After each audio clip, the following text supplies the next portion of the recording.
village au sud de Madrid, il n'est pas rare de croiser une Ferrari blanche.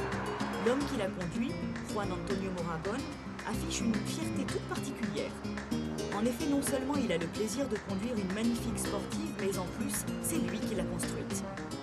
Cet Espagnol de 51 ans aime réaliser ses propres rêves, même si ses origines ne le prédestinaient pas à de tels exploits.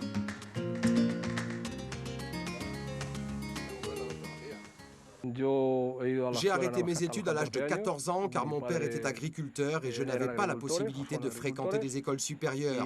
Tout ce que je fais vient de mes illusions, de mes intuitions et de l'envie de réussir à réaliser les idées que l'on a.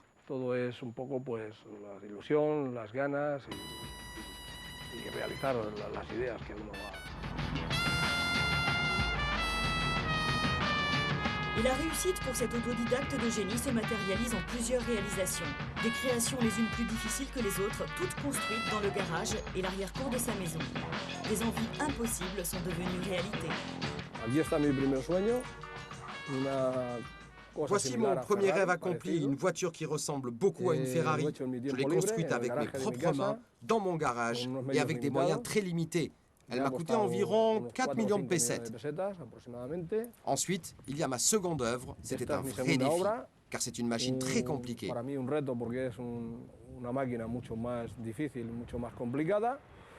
Enfin, il y a l'avion.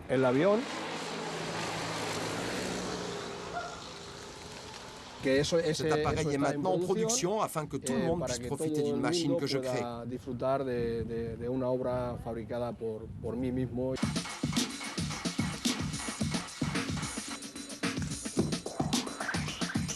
Juan Antonio s'attelle à ses créations après son travail de technicien en machine à bois. Tout son temps libre y passe. La nuit et les week-ends, vacances comprises. Alors pour ses proches et surtout pour sa femme, malgré une admiration certaine, la vie n'est pas toujours rose. Souvent, il s'enferme dans ses choses, ses idées. Il a toujours avec lui son stylo, il prend des notes. Mais il n'a pas d'ordinateur. Il n'en a pas besoin. Son ordinateur, il l'a dans sa tête.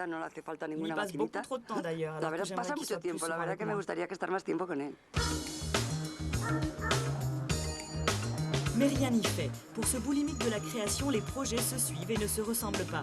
D'ailleurs, même s'il en est très fier, Juan Antonio ne s'occupe en rien de la fabrication en série de son avion. L'aérogare de Valmorado, c'est ici que l'on construit le dernier songe du Seigneur Moragón. L'avion biplace en fibre de carbone M1. Le responsable du petit atelier, c'est José, le gendre de Juan Antonio. Pour eux, tout est une affaire de famille et le jeune homme ne tarit pas d'éloges pour le beau-père.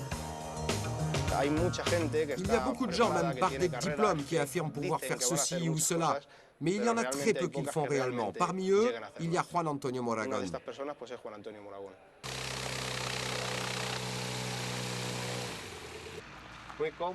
C'est très bien, confortable et bien insonorisé, c'est fantastique.